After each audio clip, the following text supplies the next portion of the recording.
Hi, welcome to tutorial 2.4 part 1. This is on calculating the averages to find the atomic weights. So what we're going to do in part 2 is actually figure out the different masses of the different isotopes of various atoms and calculate their average, and that's the number that's recorded on the periodic table. So we're just going to get used to looking up that number and understanding what it means. This tutorial is just about how to actually calculate those averages. So I think it's going to seem very straightforward to you. So here's a question. What's the average weight of students at a school that has 40% boys and 60% girls? Why would we ask a question like this? Atoms are going to have different percentage abundances. Some atoms, the heavier variety in this particular case, for example, would there be 40%, and the other isotope, that is the other type of atom of that element, there would be 60%. And we're just trying to figure out how would you calculate an average mass of those two kinds of particles. So to make it seem kind of concrete and straightforward, we're doing it with boys and girls. So let's think about how to do this problem. What do we do? Well, the first thing to notice is that we can't take the average by simply taking 200 and 100, adding them up to get 300 and dividing by 2, and saying the average is 150 halfway between the two. And I hope that's obvious to you why that doesn't work, because there are more girls than boys, so the average mass of the kids at the school would be closer to 100 than to 200, because there's more girls. So how do we actually figure out the average? We say, well, let's have some set of students, some set that's convenient, figure out their total mass, divide by that set's number, and just so we distribute that mass evenly to all students, and that would be the average weight of a student, the way you always calculate averages. So let's have a look at how to do it on the next page. What we do, we say, well, let's pretend there's 100 students, since we have the numbers as percentages. 100 is the most convenient number to work with. If that were the case, if there were 100 students, 40 of them would be boys and 60 would be girls.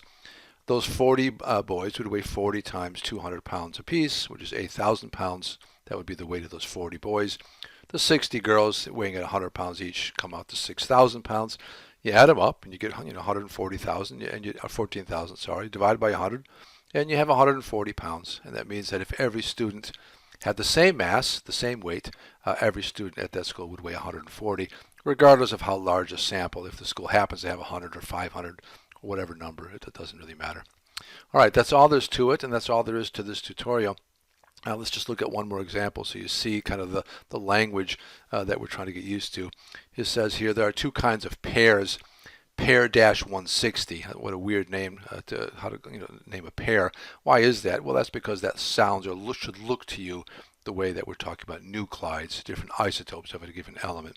So a pair dash 160 has a mass of 160, a 30% abundance, and a pair dash 120 has a mass of 120 with an abundance of 70. What's the average? Well, exactly like what we just did. Pretend that you had 100 pairs. If you had 100 pairs, 30 of them would be these pair 160s, weighing 160 apiece. The total weight of those 30 pairs would be 4,800. The 70 pairs would weigh 70 times 120, or 8,400. You add them up, the total weight of those 100 pairs would be 13,200 divided by 100, and you got 132 grams per pair. And it's important to recognize this. In the sample, no pair weighs 132 grams.